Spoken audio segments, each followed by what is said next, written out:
오늘 볼 말씀은요, 시편 83편 1절에서부터 8절 말씀입니다. 제가 한 절, 여러분들이 한 절 번갈아 가면서 읽겠습니다. 먼저 제가 읽겠습니다. 오 하나님이여 침묵하지 마옵소서. 오 하나님이여 잠잠히 계시지 마시고 조용히 계시지 마옵소서. 주의 원수들이 소송을 이기고 주를 미워하는 자들이 머리를 조아리라.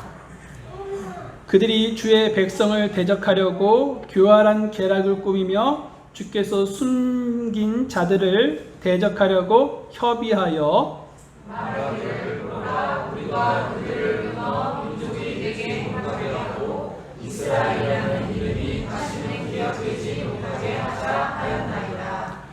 그들이 한 마음으로 함께 협의하고 주를 대적하여 동맹하였으니 그들은 곧 에돔의 장막들과 이스라엘 족속과 모압의 속한 자들과 바알 사람들이라. 그발과 암몬과 아말렉이요 두루 거주민들과 함께한 블레셋 사람들이요. 하스도 그들과 연합하여 모세의 자손을 범하니라. 아멘. 여러분들도 다들 알다시피 이 중동의 이 화약고가 폭발했습니다. 팔레스타인 그 무장정파 하마스가 지난달 이 10월 7일 새벽에 이스라엘 향해서 5,000발의 미사일 로켓포를 쐈지요.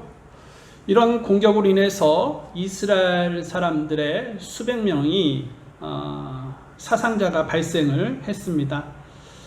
이후 이 하마스 공격에 대한 이스라엘의 보복이 있었죠. 그래서 어제까지 그런 이스라엘의 보복 공격으로요, 이 양측 간의 희생자가 무려 이 어린이들과 민간인들 포함해서 13,000명이 넘는다고 합니다. 이번 전쟁을 통해 전 세계가 이 두 축으로 나뉘었습니다. 이스라엘 편과 하마스 편으로 나뉘어서 각각 그들을 지지하고 규탄하는 그런 목소리를 내고 있다는 것입니다. 미국은 이 하마스의 이 이스라엘 공격에 대한 그것은 순전한 악이야 라고 하면서 하마스의 공격은 테러라고 군사 지원에 나설 뜻을 밝혔다는 것입니다. 또한 유럽을 비롯한 이 서방 국가들도요, 이스라엘 편에 있었습니다. 반대로 동시에 이 하마스의 편을 드는 사람들도 있었는데요. 세계 곳곳에서 이 하마스를 지지하면서 이 시위가 열리고 있다는 것입니다. 우리나라에서도요, 이 많은 사람들이 이스라엘 편과 이 하마스의 편으로 나뉘어서 각각 그들을 지지하고 있다는 것입니다. 광화문에서 이스라엘을 지지하는 그 사람들이요, 피켓을 들고 그 하마스의 테러범죄를 규탄하면서 납치된 그런 인질들의 즉각적인 석방을 촉구하고 있다는 것입니다.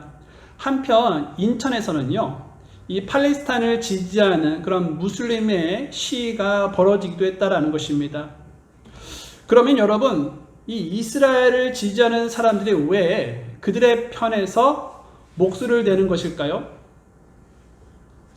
그 이유 중 하나가 이스라엘이요, 하마스에게 공격을 당했기 때문이라는 것입니다. 반대로 여러분, 이 하마스를 지지하는 사람들의 이유 중 하나가요, 민간인의 피해가 계속적으로 늘어나고 있기 때문에라는 것입니다. 어제도 보니까 이 가자 지구에요, 이 부상자를 이송하던 구급차 그 행렬이 이스라엘 공격을 받아서 10명이 죽거나 다쳤다는 그런 주장도 나오고 있습니다. 물론 이스라엘에서는요, 이 하마스가 이 구급차로 테러범과 무기를 옮긴다는 그런 정보를 입수했기 때문에 그런 조직원들, 그러니까 하마스의 대원들을 공격하기 위해서, 그러니까 그 하마스를 태운 그것들을 식별해서 구급차를 공격했다라는 입장을 내고 있다는 것입니다. 아무튼 여러분, 이 이스라엘과 하마스를 각각 지지하는 사람들이요, 그들을 지지하는 이유를 보면 피해의식이 있는 건데요. 그래서 당하거나 큰 피해를 보는 쪽에 마음이 가고 또 그쪽에 편을 든다는 것입니다. 그렇다면 여러분, 우리는 이 전쟁을 보면서 누구의 편을 들어야 하는 것입니까? 이스라엘 편을 들어야 하는 것입니까? 아니면 하마스의 편을 들어야 하는 것입니까? 여러분, 우리는요, 이 누구의 편도 아니지만 분명한 것은 우리는 하나님의 편이다라는 것입니다. 로마서 3장 29절 말씀을 잠깐 볼까요? 그분은 유대인들만의 하나님이시냐? 그분은 또한 이방인들의 하나님은 아니시냐? 참으로 또한 이방인들의 하나님이시니 라고 말씀하고 있죠. 극단주의 유대주의자들은요, 이방인들을 사람 취급하지 않죠. 개로 취급을 하고 있습니다. 그런데 바울은요, 이방인들을 무시하는 그런 극단주의 유대주의자들에게 이방인들이 비록 율법과 할례를 행하지는 않지만 하나님은 이 유대인들만의 하나님이 아니시다. 하나님은 창조주로서 이방인의 하나님이시기도 하다라는 것입니다. 그런 것을 알려주었다는 것입니다. 그래서 하나님은 이 악한 사람의 하나님이시기도 하고 착한 사람의 하나님이시기도 하다. 창조물은 누구나 이방인이나 유대인이나 어느 나라나 어느 민족이나 남자나 여자나 젊은 사람이나 나이 많은 늙은 사람이나 모든 사람이 하나님의 긍휼 속에 살아가는 자들이다라는 것을 알려주었다는 것입니다. 즉 하나님은 모든 사람의 하나님이라는 것을 밝히고 있는 것이죠. 그래서 우리는 이 어느 민족이 피해를 크게 당했다 할지라도 인간적인 그런 관점에서 그것을 해석하거나 이해해서는 안 된다는 것입니다. 우리는요, 하나님의 관점에서 그 상황을 해석하고 이해하고 판단해야 합니다. 왜냐하면 우리는 어느 쪽의 편이 아니라 하나님의 편이기 때문에 그렇다는 것입니다. 하나님께서 바라보시고 하나님께서 생각하시고 하나님께서 뜻을 맞추는 그런 것에 우리는 맞춰서 모든 것을 해석하고 이해하고 받아들여야 한다는 것입니다. 어느 민족이 피해를 많이 당했기 때문에, 어느 민족이 희생자가 많기 때문에, 어느 민족이 더 불쌍하기 때문에 안타까운 마음으로 그쪽을 지지해서는 안 된다는 것입니다. 하나님의 관점에서 하나님의 마음으로 하나님의 눈으로 그 전쟁들을 볼 수 있어야 한다는 것이죠. 그러면 왜 이스라엘과 하마스가 이와 같이 전쟁을 하게 되었을까요? 여러 가지 이유가 있을 겁니다. 그런데 이 성경적으로 볼 때요, 이것은요, 바로 성경의 예언 때문에 그렇다는 것입니다. 사실 현재 이스라엘 땅은요, 하나님께서 누구에게 주신 것입니까? 아브라함과 그의 자손들에게, 그의 씨들에게 주셨다라는 것입니다. 창세기 15장 말씀 잠깐 볼까요? 창세기 15장 18절입니다. 바로 그날에 주께서 아브라함과 언약을 맺으며 이르시되 내가 이 땅을 이집트 강에서부터 큰 강 곧 유프라테스 강까지 내 씨에게 주었노니, 즉 겐 족속과 그니스 족속과 감몬 족속과 헷 족속과 브리스 족속과 르바 족속과 아므리 족속과 가나안 족속과 기르가스 족속과 여부스 족속의 땅이니라 하시니라. 하늘과 땅의 창조주이신 그 하나님께서, 다시 말하면 모든 땅의 주인이신 그 하나님께서 가나안의 모든 땅을요, 이 아브라함과 그의 자손에게 주시겠다라고 말씀을 하셨다는 것입니다. 그것도 여러분 창세기 13장 15절에 보면요, 너와 내 씨에게 영원히 주겠다라고 말씀하고 있습니다. 가나안 땅은요, 이 아브라함과 그의 자손에게 있어서 영원한 땅이라는 것입니다. 하나님은 가나안 땅을 아브라함과 그의 자손에게 영원히 주신다고 하셨죠. 그래서 여러분, 오늘 이렇게 화면을 잠깐 보시면 이 파란색 그림이 있죠? 네, 그리고 노란색 그림이 있는데, 이런 파란색 땅과 노란색 땅, 또 그리고 그 주변에 있는 땅들을 이 아브라함과 그의 자손들에게 누가요? 하나님께서 영원토록 주셨다라는 것입니다. 그리고 이런 약속은요, 누구에게 또 이어지냐면 아브라함의 아들 이삭에게 이어지게 되었고, 또한 이삭의 아들 야곱에게까지도 이어지게 되었다라는 것입니다. 야곱이 이름이 바뀌었죠? 이스라엘로 바뀌지 않았습니까? 네, 그런 이스라엘 땅이다라는 것입니다. 저 땅은. 여러분, 이 야곱은 어떻게 됐습니까? 70명의 가족들과 함께 이집트로 내려가게 되죠. 그곳에서 400년 동안 머물게 됩니다. 400년이 다 찬 후에 이스라엘은요, 이집트를 탈출하게 되는데요. 그리고 이집트에서 탈출해서 광야에서 40년 동안 생활을 하게 되었다는 것입니다. 그러다가 가나안 땅을 정복하게 되죠. 그리고 나서 BC 천년경에 가나안 땅에 이스라엘 나라가 세워지게 되었다라는 것이죠. 이게 가나안 땅입니다. 저게 이스라엘 땅. 하나님은 이스라엘의 초대 왕으로 누구를 세우셨습니까? 사울을 세우셨죠. 그리고 40년 동안 통치하게 하셨습니다. 그 후에 다윗이 왕이 되었죠.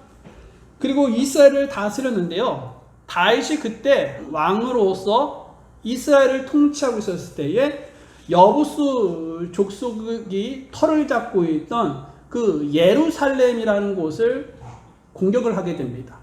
그리고 그곳에 예루살렘을 점령을 하고요. 그곳을 이스라엘의 수도로 삼게 되죠. 그리고 나서 이제 솔로몬이 왕이 됩니다. 그리고 솔로몬은요, 하나님의 명령에 따라 예루살렘에 성전을 짓게 되죠. 성전은요, 굉장히 아름다웠습니다. 왜냐하면 지성소를 비롯한 곳곳에 금으로 입혔거든요. 성전이 금으로 입혀 있었던 것입니다. 그래서 솔로몬 성전이요, 위대함과 아름다움이 있었다라는 것이죠. 솔로몬이 죽은 후에는요, 남유다와 북이스라엘로 나뉘게 되었다라는 것입니다. 남유다에는요, 유다와 이 베냐민 지파인 그 두 지파가, 북이스라엘에서는요 10개의 지파가 살게 되었습니다.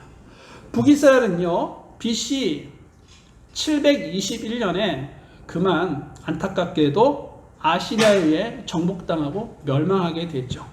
남유다는 어떻게 됐을까요? 남유다도요 BC 606년에 바벨론 느부갓네살에 의해서 정복당하고 멸망하게 되죠. 그래서 그들은요 이 바벨론 포로 생활 70년 하게 된다는 것입니다. 남유다를 정복한 그 바벨론 왕국이 영원할 것 같았는데요. 그런데 희한하게도 그 벨사살 왕을 마지막으로 이 바벨론 왕국이 무너지게 되었다는 것입니다. 즉 멸망하고 말았다는 것입니다. 그리고 나서 어떤 제국이 들어서냐면 바로 메데와 페르시아 제국이 들어서죠.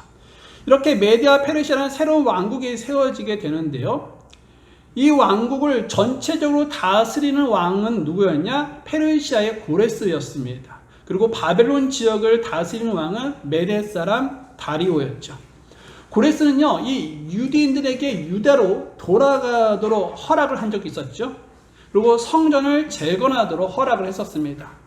그로 인해서 이 유대 포로자였던 그들이 예루살렘으로 돌아가게 되었고 성전을 재건축하게 되었다라는 것이죠. 그런데 이 메데와 페르시아도요 영원할 것 같았었는데 그 제국도 망하더라고요. 그래서 누구에게 망하냐? 이 그리스에게 망했다는 것입니다. 그래서 그리스 제국이 세워지게 되는데요. 그리스 제국은요 이 로마에 패하게 됩니다. 그리고 로마가 세계를 제패하고 지배하게 되죠. 로마는요 BC 63년경에 이스라엘 땅을 점령을 하게 되고요. 예수님께서 태어나시고 죽으실 때까지 오랫동안 그 이스라엘을 지배를 했습니다. 하지만 이스라엘 사람들은 가만히 있지 않았죠. 계속적으로 이 로마의 속국에 있었지만 대항을 했고요. 반란을 일으켰고, 그래서 이 이스라엘은 로마 제국의 골칫덩어리였습니다. 그래서 AD 70년경에 여러분들도 다들 알다시피 로마의 티투스가 이끄는 그 로마군이요 예루살렘을 함락시키죠. 예루살렘 성전을 불태우고 유대인 그런 저항군을 모두 다 진압을 시켜버리죠. 그 이후에 유대인들을요 이스라엘 땅에 살지 못하도록 다 내쫓았다라는 것입니다. 그래서 유대인들은 어떻게 됐냐? 전 세계적으로 흩어지게 됐죠. 이것을 가리켜 디아스포라라고 합니다. 유대인들은 전 세계적으로 흩어지게 되었는데요. 그 중에서도 유대인들은 어디에 많이 몰려 있었냐면 유럽과 미국에 많이 몰려 있었죠. 그렇게 미국과 유럽으로 이 유대인들은 흩어지게 되었다라는 것입니다. 그렇게 시간이 흐르고 AD 610년경에 누가 등장하냐면 이슬람 창시자인 무하마드가 등장하게 되죠. 이 무하마드의 이슬람 세력은요 짧은 기간인데도 불구하고 막강한 힘을 소유하게 되었습니다. 그래서 중동 지역뿐만 아니라 주변 나라까지 장악하게 되었죠. 그래서 이스라엘 땅을 정복한 그 무슬림은요 예루살렘의 솔로몬 성전 자리에 이슬람 사원이 그 바이돔 사원을 지었다라는 것입니다. 그리고 무슬림은요 무하마드가 바이돔 사원에서 승천했다라고 믿고 이곳을 신성치하게 되었죠. 이슬람 세력은 점점 더 확장되었습니다. 더 나아가 1299년에요 오스만이라는 나라가 탄생하게 되었는데요. 이 오스만은요 터키 나라를 뜻합니다. 터키의 인구의 99.8%가 무슨 종교를 갖고 있냐면 바로 이슬람 종교를 갖고 있습니다. 그래서 거의 이 터키 사람들은 무슬림입니다. 무슬림하고 이슬람 여러분 아시죠? 네. 이 이슬람은 기독교 같은 그러한 종교를 말하는 거고 무슬림은 우리 그리스도인처럼 그 이슬람 종교 안에 속한 사람들을 무슬림이다라고 부르는 거 아시죠? 네. 그런데 이 오스만 터키의 세력이 점점 더 강해지더니 1922년까지 623년간 이 소아시아, 유럽, 아프리카 일부를 통치하게 되었다라는 것입니다. 이렇게 이 지금 파란색으로 밑줄 쳐 있는 것이 다 이제 그 오스만 제국이 통치했던 그런 나라입니다. 최대 오늘의 33개국에 해당하는 그런 영토를 오스만 제국이 통치를 했다는 것입니다. 그래서 가장 크고 가장 넓은 땅을 그것도 오랫동안 통치했던 제국이 바로 오스만 제국이었다는 것이죠. 하지만 이 오스만 제국은 제1차 세계대전에서 패배를 하게 되죠. 그래서 영토가 분할이 되었습니다. 그때 영국이요 비밀리에 프랑스와 협상을 벌이죠. 그리고 중동 지역 영토를 나눠 먹기로 약속을 하게 됩니다. 그리고 영국은요 이 이스라엘 땅이 포함된 지역을 즉 팔레스티나라고 알려진 그 지역을 장악을 하게 되죠.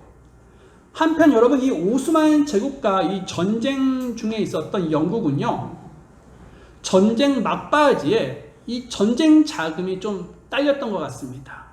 그래서 그 자금을 마련하기 위해서 당대 유럽 최대 은행이 유대계 로스틸드에게 손을 내밀었다라는 것입니다. 그러니까 이 이스라엘 사람들에게 손을 내밀었다라는 것이죠. 그러면서 돈을 빌려주면 팔레스타인 땅에 유대인의 국가 수립을 하도록 도와주겠다라고 영국의 아서 벨푸어 외무장관이 약속을 하게 됐죠. 그래서요 여러분 1917년 11월 2일에 영국의 아서 벨푸어 외무장관이 팔레스타인 지역의 유대인의 국가 수립을 공식적으로 발표하게 된다는 것입니다. 이것을요 벨푸어 선언이라고 말합니다. 그리고 그 전부터 다시 말하면 19세기 말부터 유대인들 사이에는 무슨 운동이 있게 되냐면요 시오니즘 운동이 있게 되었다는 것입니다. 시오니즘이라는요 이 세계 곳곳에 흩어져 살았던 그 유대인들이요 조상의 땅이었던, 그러니까 이스라엘 땅으로 가서 다시 이스라엘 국가를 건설하자는 그런 목표로 전개한 그런 민족주의 운동이었다는 것이죠. 그래서 유대인들이 하나 둘씩 이 시오니즘 운동으로 인해서 이 팔레스타인 지역에, 즉 이스라엘 땅에, 즉 가나안 땅에 모이기 시작했다라는 것입니다. 그리고 결국 1948년 5월 14일 자정을 기해 이스라엘은 건국을 선언하게 되죠. 그리고 미국은요 11분 만에 이스라엘을 국가로 첫 승인을 하게 된다는 것입니다. 그러면 어떻게 여러분 이 나라를 잃고 사방으로 흩어진 그 이스라엘 민족이 이처럼 조상 땅으로 돌아와서 나라를 다시 건설할 수가 있었을까요? 그건 바로 예언의 말씀 때문에 그렇다는 것입니다. 하나님은 마지막 때가 되면 다시금 그 이스라엘 민족을요 가나안 땅으로 돌아와 나라를 건설하게 될 것이라는 예언의 말씀을 주신 적이 있었습니다. 에스겔서 36장 말씀을 잠깐 볼까요? 에스겔서 36장입니다. 에스겔서 36장 24절 말씀에 다 같이 읽어보겠습니다. 시작. 내가 너희를 이교도들 가운데에서 취하고 모든 나라에서 너희를 모아 너희 땅으로 데려가리라. 여기서 내가는요 하나님을 가리킵니다. 그리고 너희는요 이스라엘 민족을 뜻하죠. 하나님은 이스라엘 민족에게 그들이 잃어버린 땅, 빼앗긴 영토를 회복시켜 주시겠다라고 약속하셨다는 것입니다. 그래서 1948년 5월 14일에 이스라엘은 건국을 하게 되었다라는 것이죠. 하지만 그 이후부터 이 이스라엘을 가나안 땅에 몰아내고자 하는 그런 주변 국가들의 반발이 있게 되었다라는 것이죠. 그래서 이 이스라엘이 건국을 선언하자 그 다음날 바로 이스라엘을 공격하는 그런 아랍인들이 있었다는 것이죠.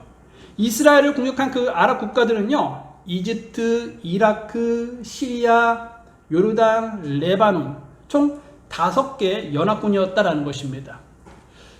그들이 이스라엘을 공격을 하게 되죠. 이것이 바로 1차 중동 전쟁입니다. 이 전쟁의 초반에는요 이스라엘이 전력적에서 밀려 있었습니다. 하지만 이스라엘이요 20일 동안 그 예루살렘을 지켜냈죠. 그 다음에 미국의 지원을 받게 되고 막강한 화력으로 이 중동 국가를 몰아쳐서 승리를 하게 됩니다. 그러면서 1949년에 정전 협정에 따라 팔레스타인 지역을 분할하여 소유하게 되었다라는 것입니다. 그래서 이스라엘은요 이 서쪽 예루살렘을 차지하게 되었고요. 그리고 동쪽 예루살렘과 서안 지구는요 요르단이 차지하게 되었는데요. 이 서안 지구는 이 빨간색 네모를 가리킵니다. 이 빨간색 네모 이곳이 바로 서안 지구입니다. 네. 그리고 가자 지구는요 이 이집트에 기속되었는데요. 이 동그라미, 노란색 동그라미가 바로 이 가자 지구입니다. 가자 지구. 그런데 여러분 이렇게 영토가 확정되어 이렇게 살다가 1967년에 이스라엘과 아랍 국가들이 서로 바다와 이 공중을 서로 봉쇄하면서 신경전을 벌이다가 3차 중동 전쟁이 일어나게 됩니다. 이 전쟁은요 6일 만에 종결되었는데요. 6일 만에 종결되었다고 해서 이 전쟁을 6일 전쟁이라고도 합니다. 이 6일 전쟁은요 이스라엘을 상대로 주변 그런 이웃 국가인 이집트, 요르단, 시리아, 레바논이 연합하여 벌인 전쟁이었습니다. 그런데 이번 역시요 이스라엘이 이 전쟁에서 이겼다라는 것입니다. 이것은 하나님께서 도와주셨다라고 밖에 볼 수 없는 기적적인 일이었던 것이죠.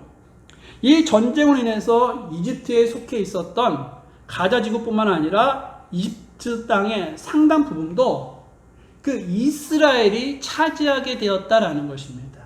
여기에는 나오지 않았지만 그 이집트가 이쪽에 이제 이집트 쪽이 있는데요. 그쪽의 땅까지 다 이 이스라엘이 차지하게 되었다라는 것입니다.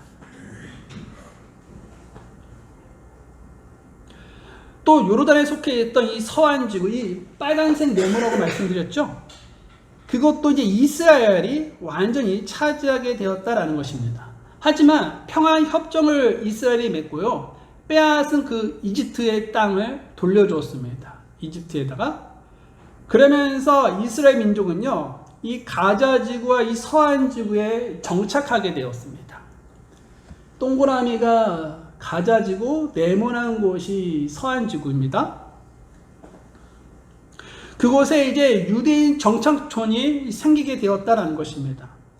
하지만 1차 인티파다와 2차 인티파다로 인해서 이 가자 지구에서 유대 정착촌을 형성해서 살고 있었던 유대인들이 그곳에서 빠져나오게 되죠. 여기서 인티파다라는 것은요, 이스라엘에 대한 저항 운동을 말합니다. 그러니까 시위를 했다는 것이죠. 이런 저항 운동으로 인해서 2005년에는요, 이 가자 지구에서 한 명의 유대인도 살 수 없도록 만들었다라는 것입니다. 가자 지구는요, 이 그림에서 보듯이요, 그리 크지는 않습니다. 우리나라로 치면요, 이 서울시 면적의 절반 조금 더 큰 수준밖에 되지 않습니다. 그런데 이 좁은 땅에 몇몇 명이 살고 있냐면 바로 230만이 살고 있다는 것입니다. 이렇게 230만 정도가 팔레스타인이 이곳에 몰려 있다는 것입니다. 그래서 이 가자 지구는요, 이 세계에서 인구密도가 가장 높은 지역 중 한 곳으로 꼽힌다는 것이죠.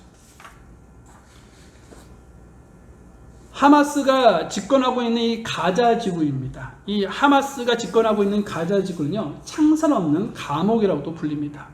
이스라엘은요, 이 17년간 이 가자 지구 국경에 6m 높이의 그런 장벽을 세우게 되었죠. 그리고 통행 제한을 시켜버립니다. 그리고 생필품 반입까지도 통제를 하게 되죠. 그러니까 완전히 이 가자 지구에 있는 이 팔레스타인을 고립을 시켜버렸다는 것이죠. 그래서 가자 지구 주민 그 230명 중 약 80% 이상이요, 이 국제사회의 인도적 지원에 의존할 수밖에 없었다라는 것입니다. 그리고 이 하마스의 이번 공격으로 인해서 지역 봉쇄는 물론 전기와 식량까지 모두 이스라엘이 다 모두 끊어버렸죠. 무당 단체 그 하마스의 공격에 대한 이스라엘의 보복이 이어지면서 하마스도 가만히 있지 않았죠.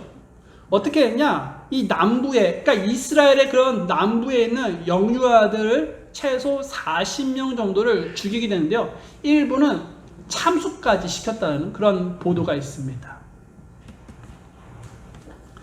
한편 여러분, 이제 이 서한 지구는요, 이 가자 지구와 달리 유대인들이 거주할 수 있게 됩니다. 인티파다로 자치권을 갖게 된 그 팔레스타인은요, 이 파타와 하마스로 분열이 되는데요, 2006년 그 팔레스타인 총선에서 무장정파 하마스가 승리하고 파타가 굴복하면서 가자 지구는요, 이 하마스가 지배하게 되었다라는 것입니다. 반면에 이 서한 지구는 파타가 통치하는 그런 이중 권력 상태에 있었다라는 것이죠. 그래서 현재 이 서한 지구에는요, 70만 명의 유대인이 살고 있다고 합니다. 가자 지구에서는 한 명도 유대인들이 살 수 없지만 이 서한 지구에서는 70만 명의 그러한 유대인들이 살고 있다는 것이죠. 그리고 현재 이스라엘 땅에는요, 몇만 명이 살고 있냐면 약 620만 정도가 살고 있다고 합니다. 그리고 이 디아스포라 할 때요, 유대인들이 유럽과 미국으로 많이 흩어졌다고 말씀을 드렸었죠. 그래서 미국에는요, 이 유대인 인구가 약 650만 명 정도가 있다고 합니다. 그리고 전 세계에 흩어져 있는 그런 전체 유대인들은요 1700만 명이 있다고 합니다. 그리고 드러나지 않은 유대인들까지 합치면 한 2300만 정도의 유대인들이 이 전 세계에 흩어져 있다는 것이죠. 그런데 이번 하마스의 기습 공격에 의해 전 세계에 흩어져 있던 유대인들이 자신의 나라를 위해 싸우겠다고 돌아오기 시작했다는 것이죠. 그리고 전 세계 36만 명의 예비군이 소집이 되었다라는 것입니다. 그러니까 36만 명의 예비군이 세계에 흩어져 있었지만 자기 나라를 위해서 지금 이스라엘에 모이고 있다라는 것이죠. 그리고 러시아와 우크라이나의 전쟁으로 인해서 그 러시아와 우크라이나에 있는 그 한국 사람들도 다시 우리 한국 땅에 온 것처럼 이스라엘의 유대인들도 그 러시아와 우크라이나의 전쟁으로 인해서 다 어디로 가느냐? 자기네 나라로 돌아갔다라는 것이죠. 지금 이것은 무엇을 보여주고 있습니까? 지금 유대인들이 다 지금 자기네 땅으로 모이고 있다는 것입니다. 그러면 왜 유대인들이 그렇게 자기 땅으로 모이고 있는 것일까요?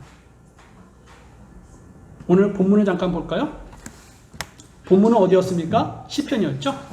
시편 83편이었습니다. 시편 83편 1절에서부터 8절이었는데요. 오 하나님이여 침묵하지 마옵소서. 오 하나님이여 잠잠히 계시지 마시고 조용히 계시지 마옵소서. 보소서 주의 원수들이 소동을 일으키고 주를 미워하는 자들이 머리를 들었나이다. 그들이 주의 백성을 대적하려고 교활한 계략을 꾸미며 주께서 숨긴 자들을 대적하라고 협의하여 말하기를 오라 우리가 그들을 끊어 민족이 되지 못하게 하고 이스라엘이라는 이름이 다시는 기억되지 못하게 하자 하였나이다. 그들이 한 마음으로 함께 협의하고 주를 대적하여 동맹하였으니 그들은 곧 에돔의 장막들과 이스마엘 족속과 모압에 속한 자들과 하갈 사람들이며 그발과 암몬과 아말렉이요 두루 거주민들과 함께한 블레셋 사람들이요 아수르도 그들과 연합하여 롯의 자손을 도왔나이다. 셀라. 여기서 보니까요 여러분 그 여러 그런 민족과 나라가 나오죠. 여기서 보니까 이 6절 보니까 에돔이라는 곳이 나오죠. 에돔. 네. 여러분 이 에돔은요 여기를 말합니다. 네, 보이시죠? 네, 에돔 여기 이 지역을 말하는 것입니다. 네, 그러니까 이제 이 이스라엘 지역의 이 밑에 쪽, 이 남부 쪽에 있다는 것이죠. 자, 그리고 이제 이스마엘 족속이 있다고 했죠. 이스마엘은요 이란을 중심으로 그 이슬람 민족을 의미하는 것입니다. 이스마엘 그 씨들이 그 이슬람 무슬림이 된 거 아시죠? 자, 그리고 이제 모압에 속한 자들과 그랬죠. 예, 모압. 네, 모압은 어디 있습니까? 예, 여기 있죠. 모압 보이시죠? 자, 그리고 하갈 사람들이라고 했습니다. 하갈은 이 모압과 나바테 이 중간 정도에 있다고 생각하시면 될 것 같습니다. 그리고 그발이 나오죠. 네, 그발은 어디냐면요. 네, 여기에 그발이 있습니다. 그발. 네. 그리고 암몬이 나오는데요. 네, 암몬은 또 여기 있고요. 그리고 아말렉이 나옵니다. 아말렉은요, 이 에돔의 이 좌측에 있는 그러한 땅을 또 아말렉이라도 부르고요. 두루 거주민들이 나오죠. 두루 거주민은요, 이 위에 보면 이 시돈이라는 거, 이 북쪽에 보면 시돈이라는 거 보이시죠? 네, 북쪽에 보면 이 시돈이 보이는데 이 시돈 근처에 두루가 있습니다. 그리고 이 함께한 블레셋 사람들이요. 그리고 아수르가 있습니다. 아수르. 이 아수르는요, 이 아시리아를 말합니다. 아시리아. 이 오른쪽 상단에 지금 거의 좀 잘렸는데요. 예, 오른쪽 이 상단에 이 아시리아 제국을 말을 하는 거고요. 그리고 롯의 자손을 도왔다라고 말을 하죠. 자, 이렇게 보니까 지금 이 하나님을 대적하여 동맹했던 이 여러 이 민족과 나라들이 이 지도를 보니까 지금 이스라엘 지역 사방을 둘러싸고 있다는 것입니다. 둘러싸고 있다. 그런데 여러분 이 5절에 보니까 그들이 한 마음으로 함께 협의하고 주를 대적하여 동맹하였다라고 말하고 있습니다. 그들이 한 마음으로 함께 협의하고 주를 대적했다는 것이죠. 그들은요 이스라엘 지역을 사방으로 둘러싸서 한 마음으로 공격하겠다는 것이죠. 1대도 아니고 여러 민족이 한꺼번에 그 이스라엘을 공격하겠다는 것이죠. 여러분 이런 공격 속에서 누가 이길까요? 물론 이번 전쟁이요 오늘 이 본문에 나온 이 예언의 말씀처럼 그런 전쟁으로 발전될지는 모르겠지만 정확한 것은요 이 본문에 나온 이 전쟁의 도화선은 될 수가 있다라는 것입니다. 우리 지금 이 하마스와 이스라엘 전쟁이요. 이 본문에 나온 이 전쟁은요 마지막 때에 일어나는 그러한 전쟁인데요. 하지만 여러분 이런 전쟁에서 하나님께서 이스라엘 백성들을 가만히 놔두실까요? 하나님께서 보호하신다는 것입니다. 왜 그럴까요? 하나님께서 이스라엘 땅을 누구한테 주신다고 했었습니까? 바로 이스라엘 사람들에게 그 아브라함과 그의 씨에게 주신다고 하셨죠. 그렇기 때문에 이스라엘 백성들을 하나님께서는요 보호하신다라는 것입니다. 그래서 이스라엘 백성들이 패하지 않도록 하기 위해서 지금 하나님께서는요 이 유대인들을 다시 이 이스라엘 땅에 모이게 하고 있는 것일 수도 있다라는 것이죠. 여러분 지금 계속해서 전 세계에 흩어져 있던 유대인들이 이스라엘 땅으로 돌아오고 있습니다. 이것은요 이 구약 성경에서 마지막 때에 일어날 그런 예언으로 여러 곳에서 기록되어 있는 말씀이다라는 것입니다. 여러분 지금 뉴스에도 봐도 이란과 또 이 레바논에 속한 헤즈볼라 이 무장 단체도요 지금 함께 이 하마스와 힘을 합쳐서 공격한다라고 그 이스라엘을 공격한다는 얘기 나오죠. 네, 아직까지는 직접적으로 이제 공격을 하지 않았지만 공격할 수도 있다라는 그런 얘기가 지금 나오고 있습니다. 이스라엘이 여러 그런 주변 국가들이 휴전을 해라라는 그런 말을 무시하고 계속적으로 하마스에 공격을 가하고 있죠. 그래서 우리도 가만히 있을 수 없다고 하면서 주변 국가들이 지금 이스라엘을 공격하려고 지금 시도를 보고 있다라는 것이죠. 기회를 보고 있다라는 것이죠. 여러분 이런 것을 통해서 우리는 무엇을 깨달아야 하는 것입니까? 바로 성경은요 진리라는 것을 우리는 좀 깨달았으면 좋겠습니다. 성경 속의 그 예언은 모두 다가 성취된다는 것입니다. 그래서 성경에 기록된 모든 말씀은 이루어지는 진리다라는 것입니다. 이루어지지 않는 것은 진리가 아니죠. 하지만 이루어진다라는 것입니다. 하나님의 기록된 말씀은요. 또 우리는 이 전쟁을 통해서 무엇을 깨달았으면 좋겠습니까? 바로 영적으로 우리는 깨어 있어야 한다라는 것입니다. 무엇보다 우리는 하나님을 경외하고 두려워하면서 자신의 그릇된 생각과 마음을 내려놓아야 한다라는 것입니다. 하나님의 마음을 아프게 하고 실망시키렸던 그러한 나의 연약한 모습, 부족한 모습이 있죠. 네, 그런 모습을 주님 앞에 보이지 않도록 우리가 더욱더 주를 의지해야 한다라는 것입니다. 그리고 오직 주님 중심으로 사는 삶을 살려고 주를 바라보면서 세상과 타협하지 않도록 분별 있는 삶을 살아가야 한다라는 것이죠. 우리가 분별 있는 세상과 타협하지 않고 분별 있는 삶을 살기 위해서는 가장 중요한 것은 무엇이냐? 하나님 말씀을 알아야 한다라는 것입니다. 그래서 교회에서 가장 계속적으로 여러분들에게 권면하는 것은 무엇이냐? 말씀을 읽어라. 말씀을 암송하자. 그리고 모임이 있다면 자주 힘써 모여서 말씀을 듣자라는 것입니다. 또 우리는 이 전쟁을 통해서 무엇을 깨달았으면 좋겠습니까? 바로 우리를 구원해 주신 그 하나님의 은혜를 다시 깨달아야 한다라는 것입니다. 우리는요, 이 지옥으로 가고 있는 사람들이었었습니다. 그런데 주님께서 우리를 불쌍히 여겨주셨죠. 그래서 조건 없는 그런 은혜를 주님께서 베풀어 주셔서 우리가 주님을 만나게 되었다라는 것입니다. 어떻게 여러분 우리 같은 죄인이 주님을 만날 수가 있었겠습니까? 이것은 우리의 노력과 우리의 능력과 우리의 어떠한 그런 영향력이 있는 것이 아니라 하나님의 은혜였다. 전적인 하나님의 은혜다라는 것입니다.